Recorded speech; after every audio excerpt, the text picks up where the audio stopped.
En RDC, on est toujours sans nouvelles d'une dizaine de personnes enlevées samedi dernier en pleine messe. Parmi elles se trouvait Honoré Kapoukou, membre de l'Organisation de défense des droits de l'homme, La Voix des Sans-Voix. À Kinshasa, c'est l'inquiétude et la stupeur. Stéphanie Depierre. C'est la consternation au bureau de La Voix des Sans-Voix.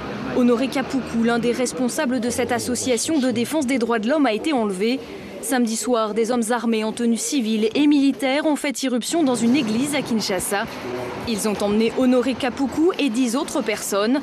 Pour l'association, cet enlèvement rappelle l'assassinat de 2 autres de ses militants il y a 4 ans. Nous avons des grandes inquiétudes que M. Honoré puisse connaître des problèmes de sa vie, des problèmes de son intégrité. Vous savez, c'est comme ça qu'on a enlevé, qu'on a pris Floribert Chébé et Fidèle Bazana, et pour les retrouver un jour après, retrouver le corps de Floribert. Depuis samedi, aucune trace d'Honoré Kapoukou ni des autres disparus. Selon l'association, le militant serait détenu à l'Agence nationale du renseignement. Avec sa famille, il réclame sa libération immédiate. Nous demandons aux autorités de le libérer, puisqu'il n'est pas un voleur et il n'a rien fait de mal. Nous savons qu'il ne travaille qu'à La Voix des Sans-Voix. Nous réclamons sa libération, car à la maison, les enfants ont des insomnies. Ils ne font que pleurer, ils ne mangent pas, et c'est pareil pour nous. Mais cet après-midi, le gouvernement a nié toute implication dans la disparition d'Honoré Kapoukou.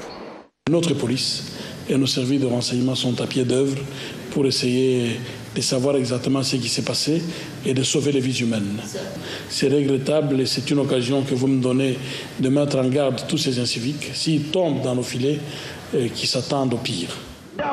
Ces disparitions alimentent cependant le climat pesant qui règne à Kinshasa.